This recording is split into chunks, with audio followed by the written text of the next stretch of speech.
আসসালামু আলাইকুম রহমতুল্লাহ। সুপ্রিয় শিক্ষার্থীবৃন্দ, মেকানিক্যাল ইঞ্জিনিয়ারিং চ্যানেলের পক্ষ থেকে তোমাদের সকলকে জানাচ্ছি আন্তরিক শুভেচ্ছা। এই ভিডিওটা তৈরি করছি সপ্তম শ্রেণীর শিক্ষার্থীদের জন্য। 2025 সালের সপ্তম শ্রেণীর বাংলা বইয়ের নতুন দেশ কবিতার কর্ম অনুশীলন প্রশ্নের উত্তরগুলোর সমাধান দেখব।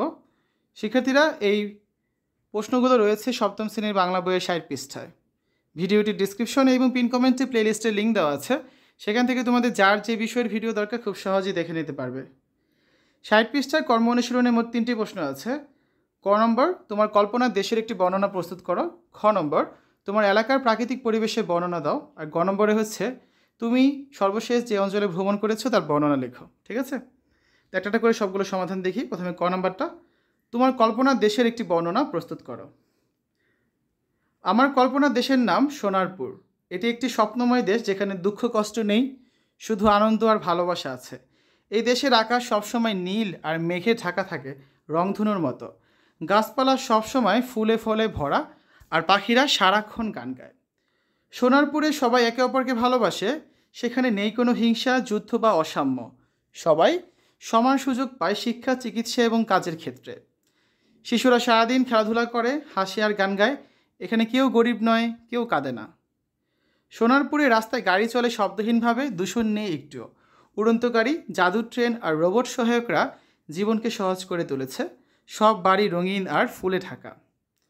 এই দেশ শুধু আমার কল্পনায় আছে, কিন্তু আমি চাই একদিন এইরকম একটি দেশ বাস্তবে গড়ে উঠুক যেখানে সবাই সুখে শান্তিতে বসবাস করতে পারবে। পরবর্তী প্রশ্ন, খ নম্বর, তোমার এলাকার প্রাকৃতিক পরিবেশের বর্ণনা দাও। আমি যে এলাকায় থাকি সেটি বাংলাদেশের একটি ছোট কিন্তু মনোরম গ্রাম। আমাদের এলাকার প্রাকৃতিক পরিবেশ সত্যিই নয়নাভিরাম। চারদিকে সবুজ ধানক্ষেত, লম্বা নারিকেল গাছ, তাল গাছ আর ছোট ছোট পুকুর ছড়িয়ে রয়েছে। সকালে ঘুম ভাঙে পাখির মধুর ডাক আর হালকা কুয়াশা ঢাকা চারপাশ দেখে মন আনন্দে ভরে যায়। আমাদের এলাকায় একটি ছোট নদী আছে যেটির পানি খুবই স্বচ্ছ। বর্ষাকালে নদীর পানি ভরে ওঠে আর গ্রামের মানুষ নৌকায় চড়ে চলাচল করে। গ্রীষ্মে আম, কাঁঠাল, লিচুর মৌসুমে গাছগুলো যেন ফলের গন্ধে মুখর থাকে। বসন্তকালে গাছে নতুন পাতা গজায়, পাখিরা বাসা বাঁধে আর প্রাকৃতিক দৃশ্য হয়ে ওঠে আরও আকর্ষণীয়। শীতকালে শিশির ভেজা ঘাসে হাঁটতে খুব ভালো লাগে আমার। আমাদের এলাকার প্রকৃতি শান্ত, নির্মল এবং প্রাণবন্ত। এই পরিবেশকে ভালোবেসে বড় হয়েছি আমি, আর চাই এই সৌন্দর্য সবসময় অক্ষুণ্ণ থাকুক। পরবর্তী প্রশ্ন, গ নাম্বারটা, সর্বশেষ তুমি যে অঞ্চলে ভ্রমণ করেছ তার বর্ণনা লেখো। সর্বশেষ আমি পরিবারের সঙ্গে কক্সবাজার ভ্রমণে গিয়েছিলাম। এটি পৃথিবীর সবচেয়ে দীর্ঘ সমুদ্র সৈকতের জন্য বিখ্যাত। আমরা বাসে করে কক্সবাজার পৌঁছাই এবং একটি হোটেলে উঠি। সেদিন সন্ধ্যায় আমরা সমুদ্র সৈকতে যাই।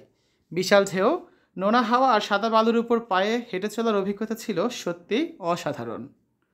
আমি সমুদ্রের পানিতে পা ভিজিয়ে হাঁটলাম, ঝিনুক কুড়ালাম এবং সূর্যাস্ত দেখলাম। সূর্যটা ধীরে ধীরে লাল হয়ে সাগরের জলে মিশে যাচ্ছিল। এই দৃশ্য আমি কখনোই ভুলতে পারবো না। পরদিন আমরা হিমছড়ি ও ইনানি বিচ ভ্রমণ করি। পাহাড়, ঝর্ণা আর সাগরের একসাথে মিলন আমাকে মুগ্ধ করে দেয়। আমরা অনেক ছবি তুলেছিলাম এবং স্মৃতিময় সময় কাটিয়েছিলাম। এই ভ্রমণ আমাকে প্রকৃতির সৌন্দর্য অনুভব করতে শিখিয়েছে। কক্সবাজারের অভিজ্ঞতা আমার জীবনের অন্যতম আনন্দের সময় হয়ে থাকবে। তো এই হচ্ছে আজকে আলোচনা।